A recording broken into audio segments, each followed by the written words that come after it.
Ready to go? You're muted. Okay, see, I wanted some of the glitches to be on my end for once. How about my share, taking one for the team with technology issues. I love you. And if I don't have any, I'll just create my own. Thank you. Here we are. Solidarity means so much to me. Hi everyone, welcome to Learning Space. My name is Nicole Galucci, and I am with my co-host here, Georgia Bracy. Hi there. At the office because her computer works. Yeah, I know. We are far from each other, sort of, today. Through the wall. I have had problems with 3 different machines today. So, as you can see, I'm in my home office. So hopefully the internet has been fixed here, and we will go through a smooth broadcast. Apologies for the late notice, everybody. I thought I had put up this event page days ago, and apparently I had completely forgotten. I was sick a couple days last week, so that's kind of thrown everything off. So thank you guys for being here, and if you missed it, I apologize, and thank you for watching on the reruns. So we had to change again because I messed up and didn't confirm with our guest in time. We did have to switch topics around with what we were going to talk about next week. We're going to try and get Sarah Mitchell back on to talk about family science at NASA. So this week, you get a topic that we've been trying to do for a while. All about Earth caching. So this is a sort of a, I don't know, it's not quite citizen science, but it's definitely citizen engagement. Yeah, right. It's informal science, which I can talk a little bit about.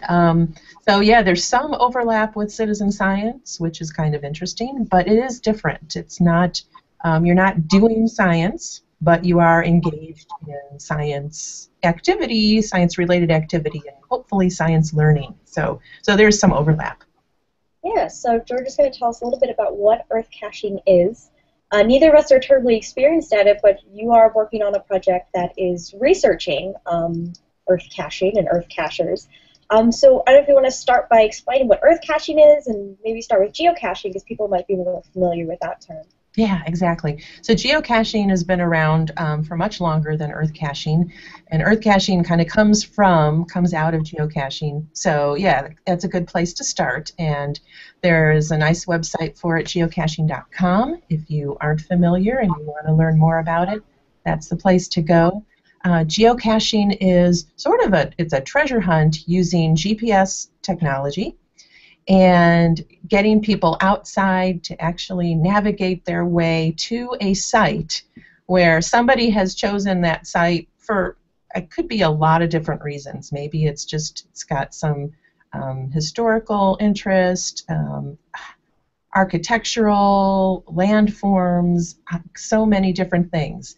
Maybe it's just a beautiful site along a trail and somebody wanted to get other people to navigate their way and find this particular site. And so to mark the site, there's usually a small box of some sort, and inside the box is sometimes a logbook, sometimes just little toys or trinkets. A lot of times there's coins, it's kind of like a commemorative coin of some sort. A lot of people make their own, and so it becomes something that they kind of collect and trade. So some people will leave one of their own coins in the box and take another one. And then there's sort of an additional logging component. If you want, you can go online, talk about where you've been and what you've found. And people through the logbooks can track who's visited to the site. Sometimes they try to track even these coins and see, where these coins have made their way around the world from people, passing them on through these boxes, through these caches. So geocaching is really a treasure hunt. Gets you outside, gets you to some interesting places, and of course the fun of just trying to navigate your way using GPS and finding your way to the right spot. So that's geocaching, and that's been around for a while. I'm not even sure how long. And I don't know how many people are participating in that, but I know it's a lot because, as Nicole mentioned, Earth caching kind of came out of geocaching. And there's a lot of similarity, but Earth caching has more of a intentional science learning component to it. So it's definitely a learning activity. So people thought, geocaching is great. It gets people outside, gets people engaged, and certainly you probably learn some stuff when you're geocaching, but they wanted to create activities that were like geocaching but had particular learning goals. So there was something that the person who developed the Earth Cache wanted you to learn about science, wanted you to experience. So that sort of puts a different slant on the activity. But the other things are very much the same in that there's still a particular set of coordinates that you use your GPS to find, and you still go outside and you find your way there. But once you're there, there's some questions and some activities that you need to do in order to complete the Earth Cache. So one kind of evolved out of the other, but they're very much similar. My first run-in with geocaching was in 2004. Yes, 2004. So have you geocached? No, I did not, but I was. Okay. I didn't have a GPS. We didn't have smartphones then. I was a tour guide at the Very Large Array. So I was a summer student in Socorro, New Mexico, working at the National Radio Astronomy Observatory, and every summer student is expected to give tours at least like 2 days during the summer, which is fantastic. I loved it. And I had these people come to me with this worksheet, and they're like, "We're looking for this box." They had their GPSs. I'm like, what are you doing? They're like, "It's called geocaching." They explained it to me. I'm like, that's the coolest thing ever. Part of the geocache, they had to answer some questions based on the displays in the visitor center. And the visitor center had changed since the geocache had been written. Yeah. They were having trouble. So I go to the woman who's running the gift shop, and she goes, "Oh, I know what you're talking about." She pulls out this sheet, and they had all the old answers from the old displays. Oh, that's funny. We're still coming out there with that worksheet, and so we were able to help them out. And I think they found the box. I don't remember what was in it, but that was my first run-in with geocaching. So when I heard about Earthcaching taking on the scientific spin, I thought that was really interesting. Yeah, I had never heard of either one before I got involved in this study, but it's funny earlier this summer, my husband and I were out hiking at a state park in Kentucky, and we just happened to see something off the trail, and we thought it was, some plastic garbage box, somebody had littered, and that's bad, and we're going to go pick that up and take it, out with us and throw it away. And turns out it's a geocache box. And so we just happened to find, because, it's likely to find those kinds of things where people are walking and hiking. So couldn't believe, though, that we just sort of accidentally find it.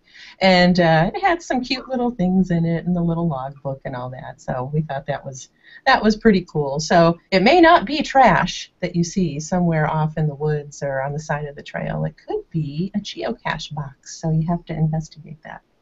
But Earthcaching has particular learning goals, and Earthcaching's been around for about 10 years. In fact, they just celebrated their 10-year anniversary. I don't know the date, but this year. And lots of people, millions of people, are participating in Earthcaching around the world. And of course, geocaching is worldwide too.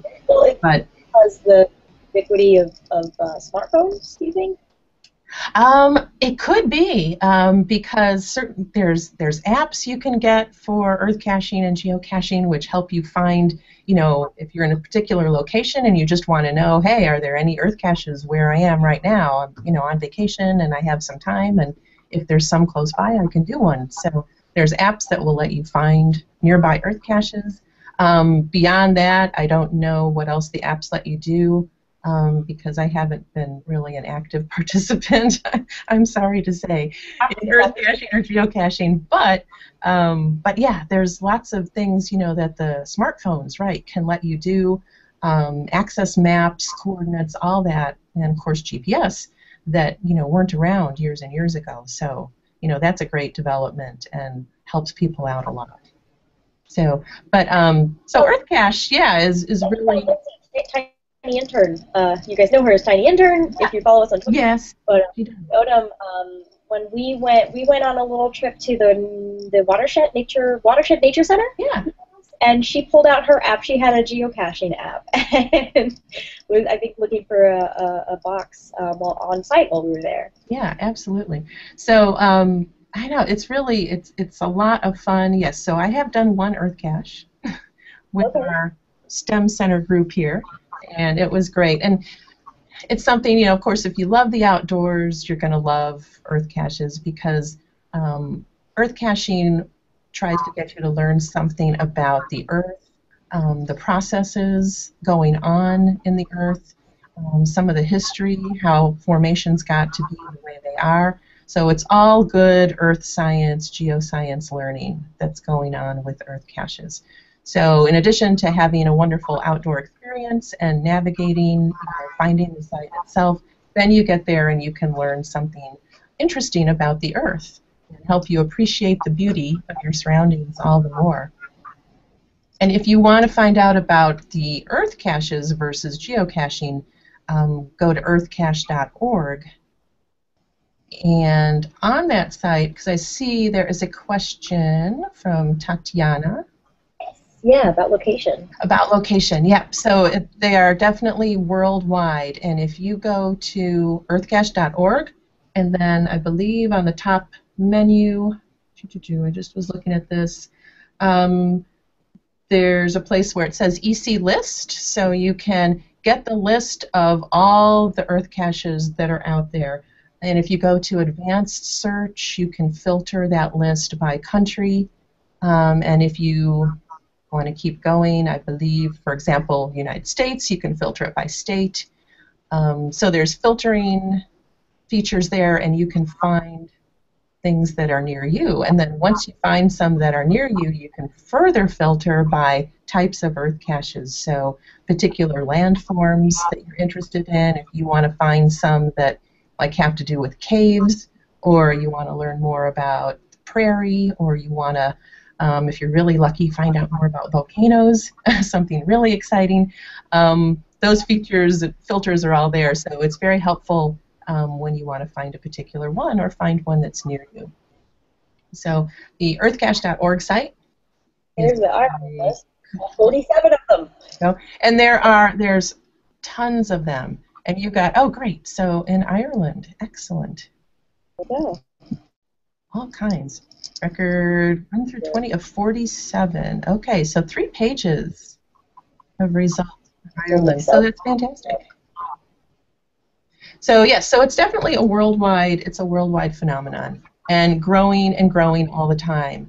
And because of that, we decided we wanted to study this thing that's huge and getting huger, but really nobody has studied Earth cachers or Earth caching before, so that added a little more excitement to it because it's really a new area of study. And as Nicole mentioned, there's some overlap with citizen science. There's some aspects of it that might be the same, certainly the potential for science learning, for being engaged in a science-related activity, for doing this on your own time, which is the big sort of similarity. It's informal science, so that means it's not necessarily happening in a formal classroom.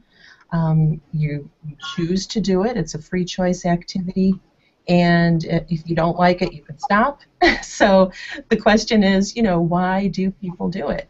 And why are so many people doing it? What's so engaging about it? Why do people keep doing it?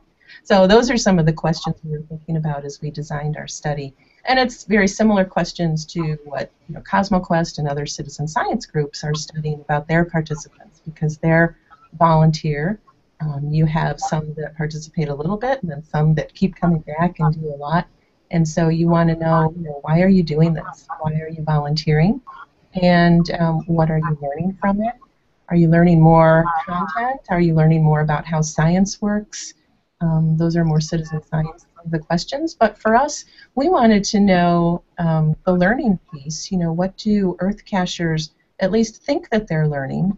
And why do they keep participating? So what is it about this activity that keeps people doing it? And then we also just asked them to describe their experience Earth caching, because we wanted to know more about the experience itself. What makes it easy? What makes it difficult? Are there any barriers to participating? Would they do it more if maybe it was a little different? So some of it was just basic gathering information about the experience itself because it hasn't been widely studied. So we did that Earth Cache at the Watershed Center, and it was I mean, it was all flat. It was a very easy little walk. Yeah. And for me, it felt kind of like a self-guided tour. Yeah. Like you show up, you don't have tour guides or anything, and they don't and you're out in the wild. You don't necessarily have signs telling you what you're looking at, but you take this piece of paper with you or an app, whatever you have, and you're answering questions and looking at it and going through, and that is. Kind of like giving yourself a tour. Do you know is there like a spectrum of difficulty of these activities? Where that one maybe was that like an easy one? Yes, and that I believe that's also a way you can filter on the site you were showing before. So they are rated, and I'm not sure exactly if that's whoever develops it sort of gives it the rating themselves. I don't know if other people rate them. I'm not quite sure how that works, but they are categorized according to difficulty because some definitely are very difficult and involve some, rock climbing and, scaling heights and, they're very challenging that way. And then some are like the Watershed one where we went to, where you're just kind of leisurely strolling alongside a pond, and it's great because then you can bring kids. It's safe. You don't need any special equipment. You don't have to be particularly fit to do it either. It's accessible to everyone. So there's definitely a range, of difficulty and challenges for the Earth caches, just wide open. So which is great. So there's something for everybody in a sense. And then you mentioned too, it's like a self-guided tour. You need some information ahead of time, and that's something you get on the website through earthcache.org. So when you pick the particular Earth cache you want to do, there'll be instructions. Sometimes there's questions. Sometimes it does help to print things out ahead of time. A lot of people say that's helpful.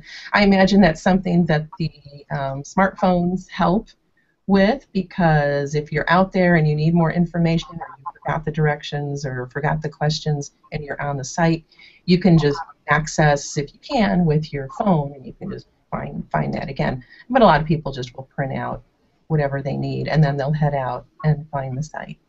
So, and then after you visited the Earth cache, there's sort of more things you need to do. You need to go back to the site, and you need to log your experience. Usually you have to answer the questions, and most often just email them to whoever developed that Earth cache. So they kind of check your answers, and you don't always get feedback, but sometimes you do.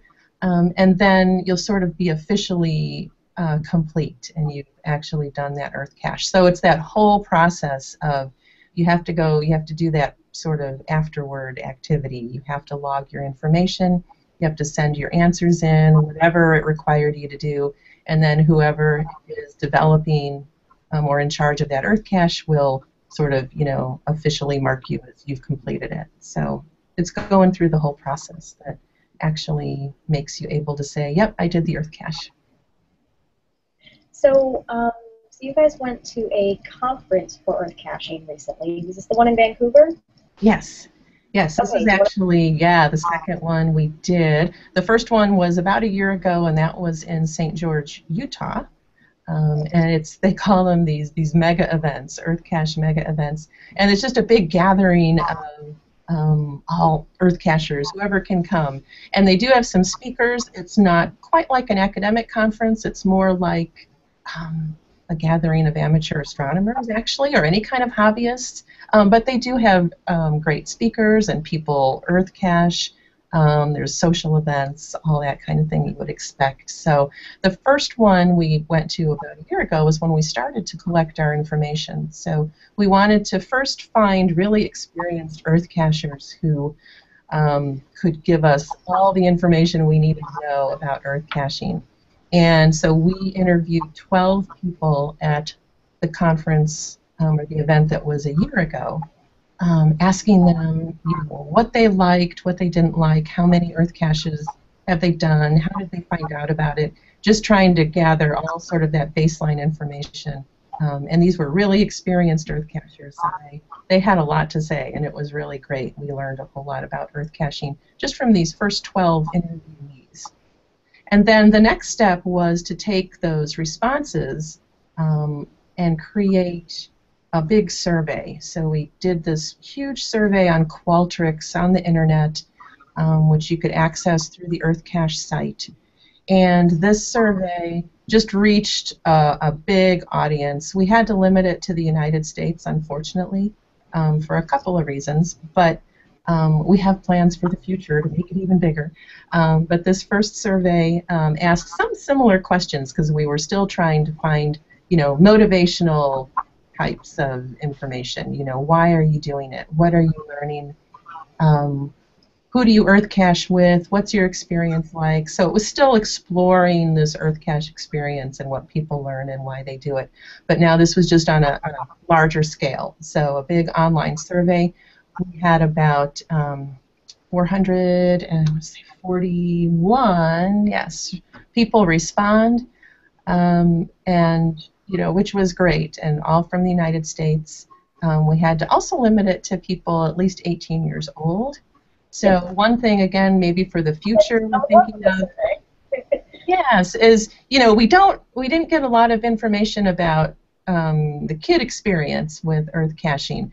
We did a little bit through the adults, but we weren't able to talk directly to anyone younger than 18. So that's something we want to kind of emphasize a little more and figure out good ways to do that in the future. But this was a good start. So we got a lot of responses from United States adults earth caching to try to see what was going on out there with it. And I can bring up, so I can share a couple of the things we found out from that study. I wanted to interject. And sure, yeah. Glad.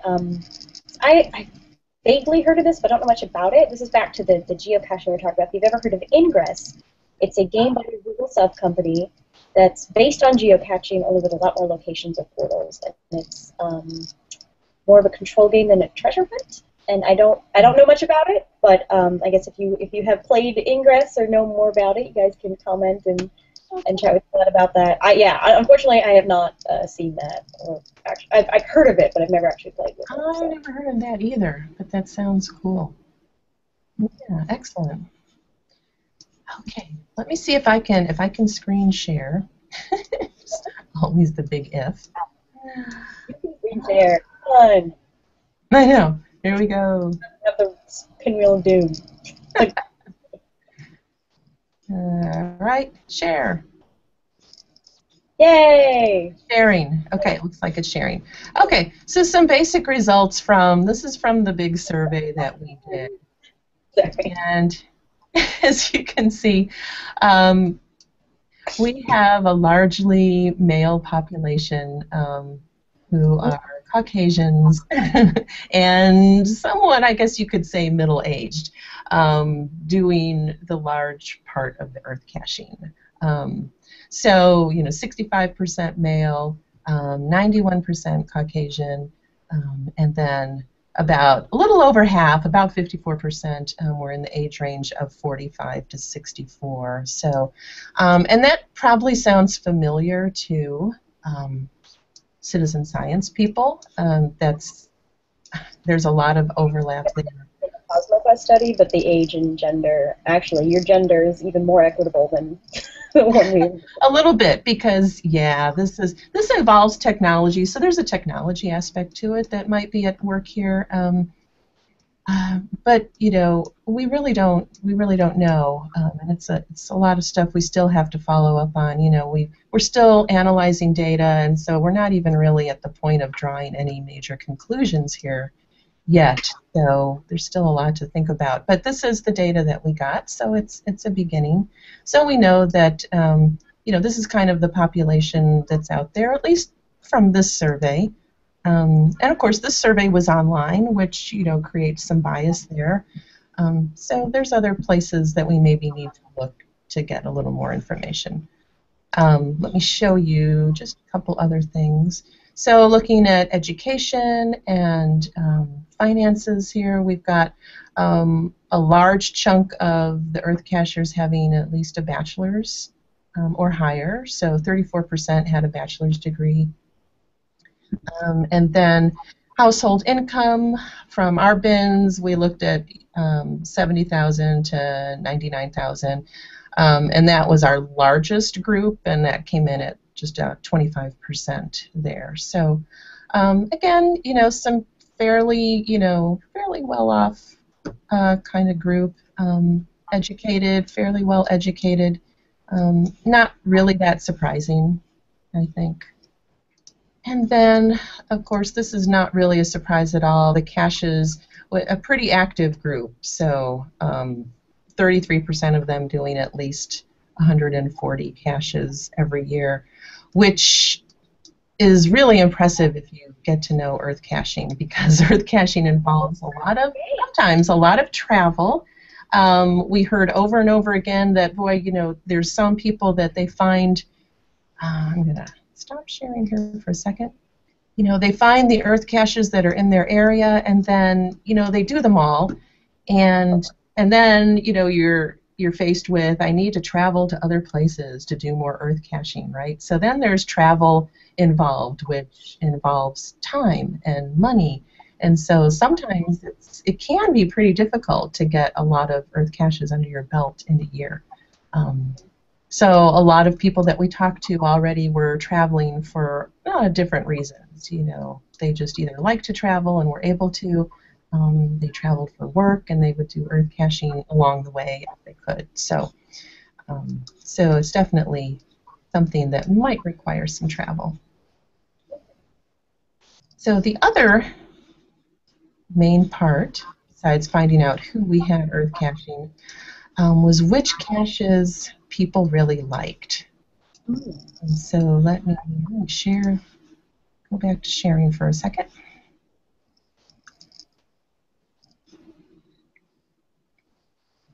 So we asked people,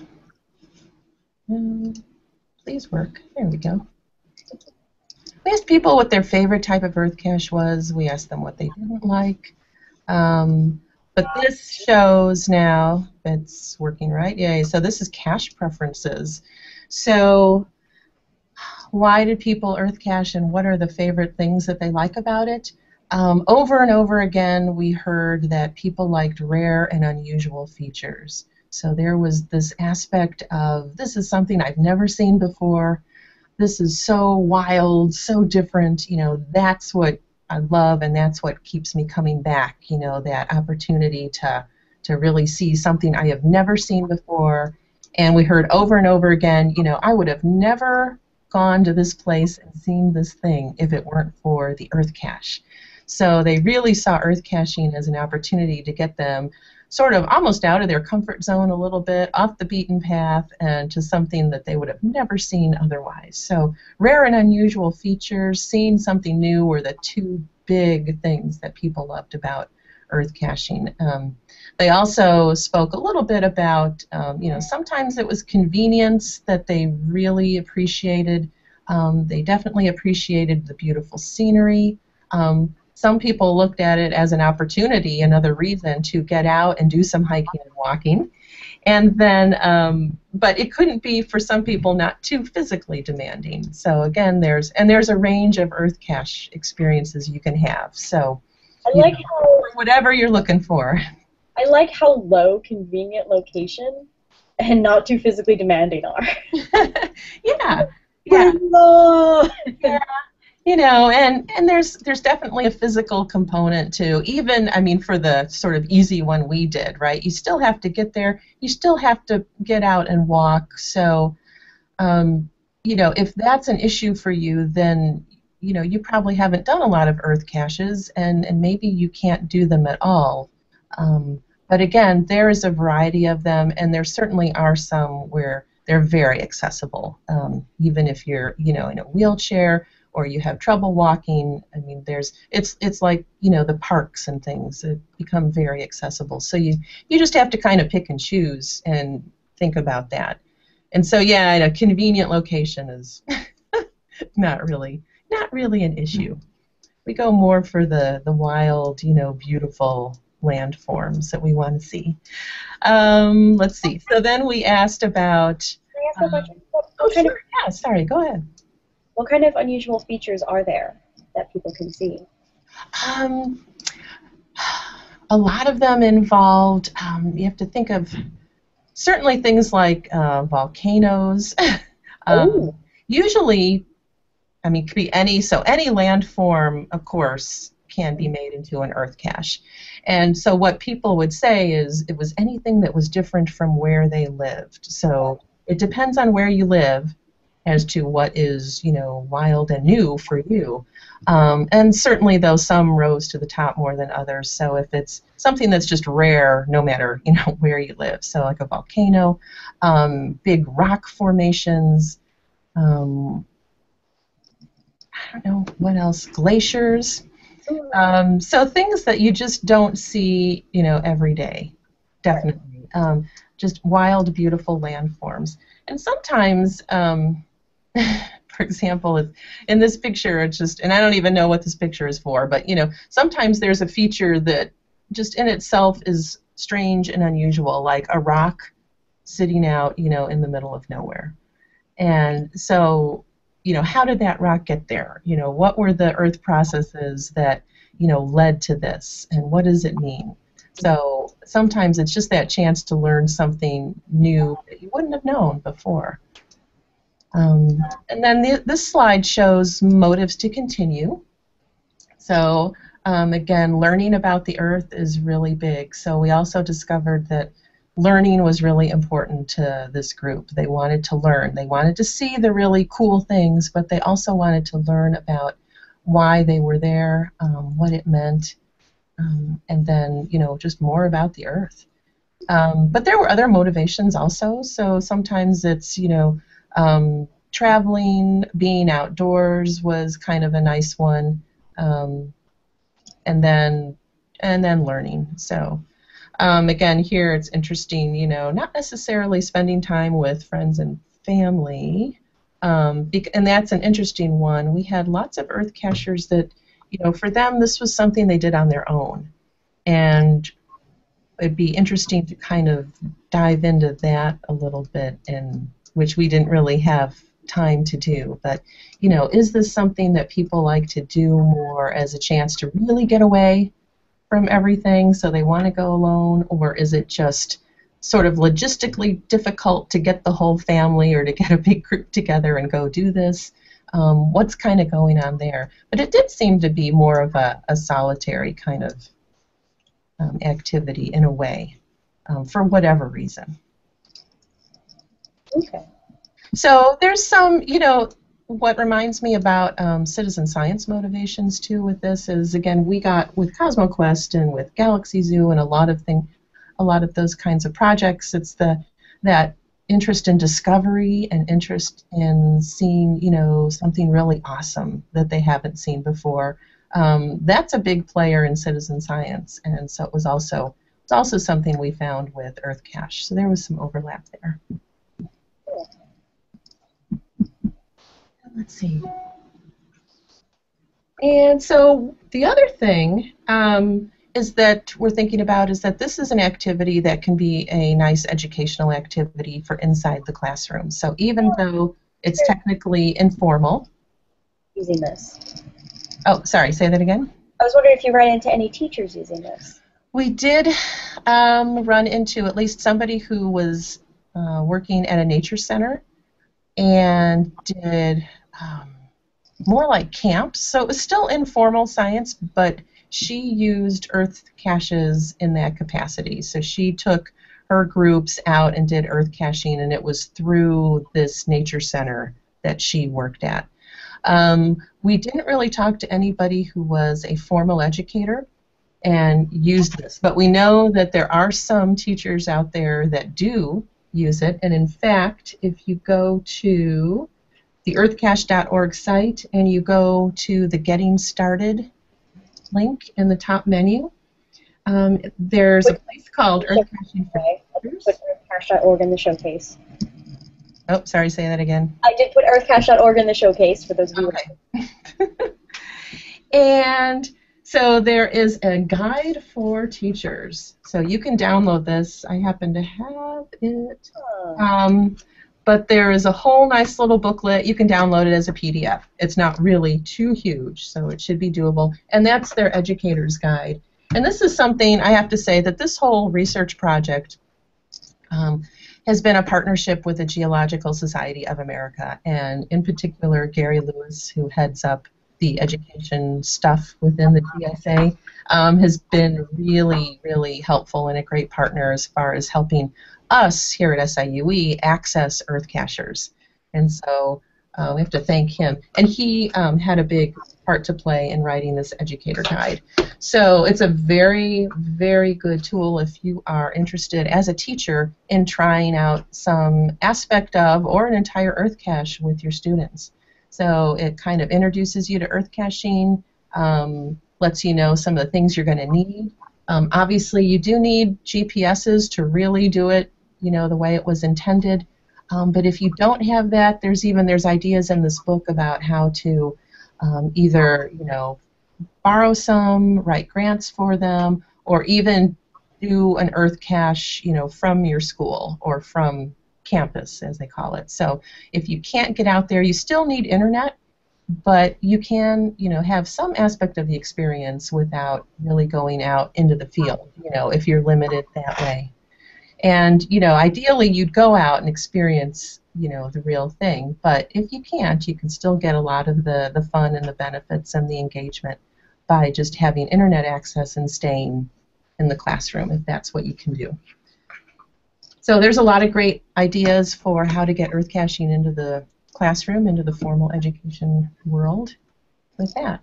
So what was it like hanging out at the Earthcacher conference? I mean, did you get to talk to people about their experience? It was research? Do you have any interesting stories from that? These are a bunch of really gung-ho people. It was so much fun to be with them, and they're all, you know, they're all these real energetic, outdoorsy types, and they're just out there, you know, exploring their surroundings.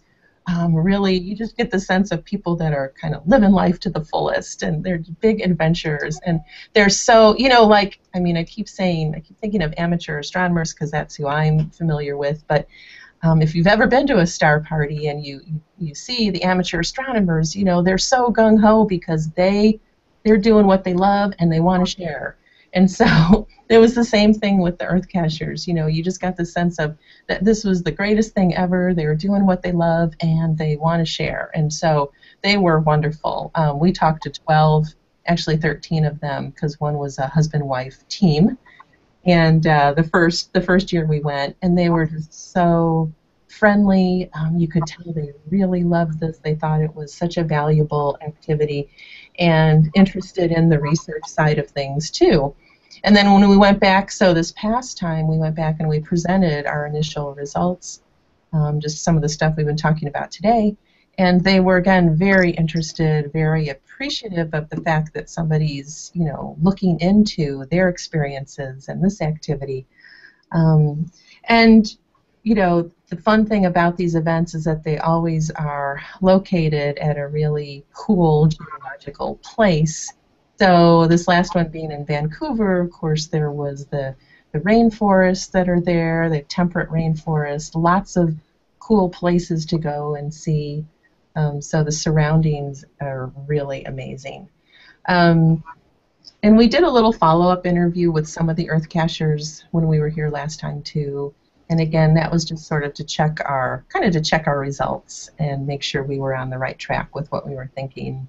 And again, they were just very accommodating and very willing to sit and chat with us. And so it was a really great time.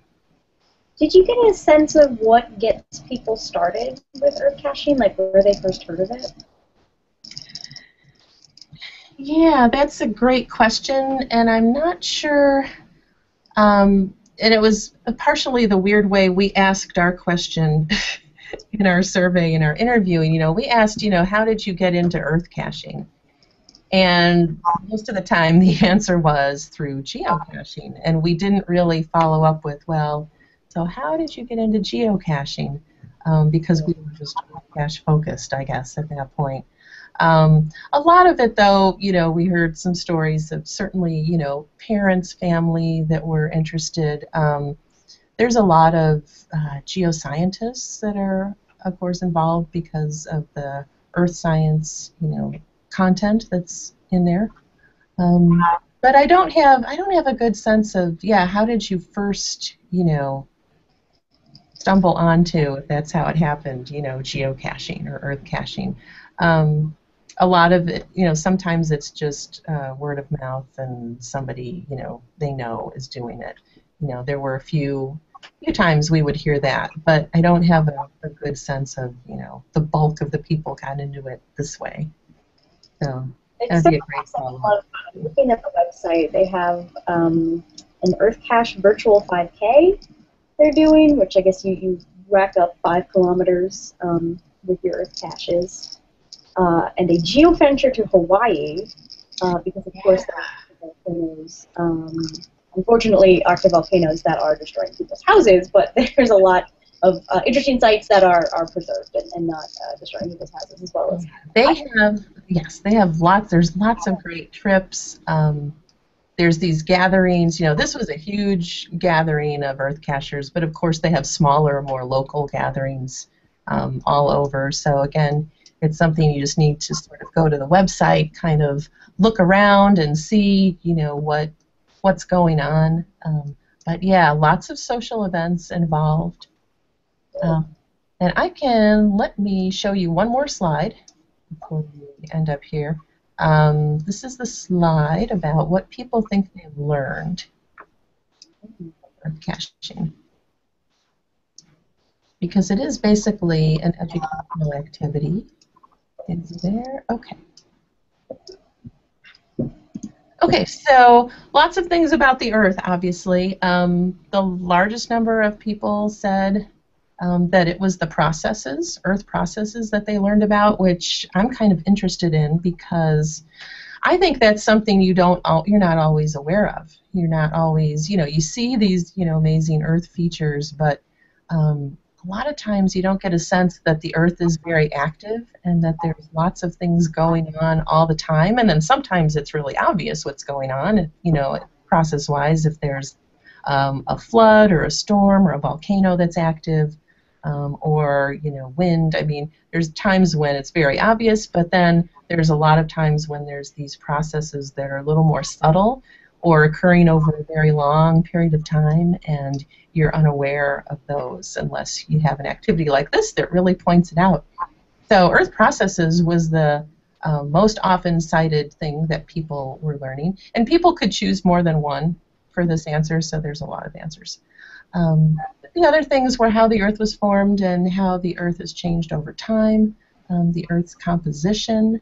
A few people said that writing and communication skills and then navigation skills come into play here too, which is not really surprising, I guess. And we have GPS skills a little bit too. So there's a little bit of that. Basically, it's a lot of good geoscience content, though, that people at least think that they're learning. So this was all a perception-based. Right. So we didn't go out and give anybody like a pre or post test for, volcanoes or glaciers or anything like that. So, that's something that's a little harder to do and could be a part of later studies. But this was all sort of a first step to exploring what people think they're learning. And we'll kind of go from there. So just an amazing, really fascinating activity. And it's very accessible. Like I say, if you go to the website, there's all kinds of Earth caches, and from really easy ones to more difficult and challenging ones. And so you should go and just see what's around. There's probably many that you didn't even realize were in your area, and you will learn a lot about the area you live in. Things you would have never known, places you would have never gone to in your own area, and it's kind of funny. You end up kind of feeling like a tourist or a visitor in your own local area. So start out local with earth caching and learn what's all around you. Cool. And yeah, like I said, when in 2004, when I first heard about geocaching, it was not within my means because even though I was traveling a lot as a student, I couldn't afford a GPS, and I was traveling, with an intern group. But now the smartphones have made that GPS ubiquitous, and so it's at least lowered the bar technologically for people getting into these kinds of activities. Yeah, it really has. So if you can at least get to the internet somehow, you can still have that experience, and it's not so much about the navigating, with the Earth Cache as it is for just getting out there and experiencing something outdoors and learning about the Earth. So, there's other ways you can get at it. I don't even know if anybody was using a GPS when we went out to our watershed Earth Cache because it was a local place. I mean, we knew where. The only one who turned her GPS on to look for the geocache that was at the same spot. Right. And so sometimes it kind of depends on the Earth Cache too. There might be a very particular spot that they want you to go, but a lot of times there's enough description on the website that you need to look at, so that you kind of get a feel for what you're supposed to see and where you're supposed to go without having a particular navigation issue. Oh, yeah. So you can still get what you need to get. So I actually, on my to-do list is to get out there and do some more Earth caches that are right around close to home. The cool thing is, if you do get to travel and you're on vacation, it can add another element to your vacation. So it can be another reason to get out there. And when you're going somewhere and you want to know, what's cool to do, what should I see, what are the sites to look at, you can check the earthcaching.org site and see what some of these activities are that people have put out there, and that can be the basis for your itinerary for a certain spot. Let that be your guide instead of a basic tourist guide, and you will definitely get off the beaten path into places where a lot of people would never end up going, and you will learn something. Do you get little badges or something like that? Little tokens or status for doing a certain number? Yes. So yeah, the other thing I didn't really talk about is it can be kind of competitive, but again, these are really gung-ho people, and so yes, there are different levels that you can get to for completing a certain amount of caches, and they have, I'm going to forget the levels now. So you get quartz, mica, I do have them here, emerald, diamond level and I believe diamond is that you've done more than 1,000, logged more than 1,000. So that's pretty huge. But I do need to double check on that because I can't remember all the specifics. But yeah, there's different levels you can get to. And I know that's just for doing them. But you can also become a developer of an Earth cache. So if there's a site around, or you just know of somewhere where it's really significant or really beautiful, and you don't think there's a cache there already, there's guidelines for developing Earth caches again on the website, and you can develop your own Earth cache and lead people to that place. And so then there's of course different levels, different award levels for people that have developed Earth caches, and those are bronze, silver, gold, and platinum. So you can get those different statuses for being more and more involved in Earth caching. So yeah, there's a lot of that. And there's a lot of, I mentioned the coins, that people will make their own coins. And sometimes, for example, at these big events, there's an official coin that they made for the event. So people collect them, they trade them.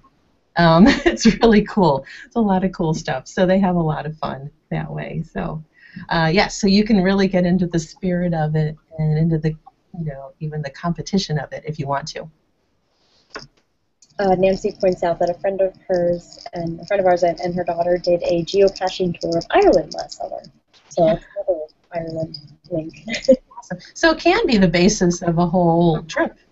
And it is. A lot of the people we talk to who are really into it, this is how they look, pick an area they want to go, and they look for all the Earth caches that are there, and that's their goal, is they want to get out there and they want to log all the Earth caches that are in a certain area.